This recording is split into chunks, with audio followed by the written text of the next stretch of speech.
नमस्कार. आज आपण बनवतोय महाराष्ट्रीयन पद्धतीची दही कढी.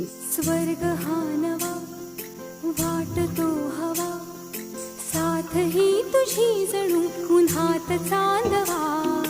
स्वर्ग हा नवा वाटतो हवा, साथ ही तुझी जणू उन्हात चांदवा. ऐक साजणी या खुळ्या क्षणी, वेड लावतो जीवा तुझाच गोडवा. स्वर्ग हा नवा.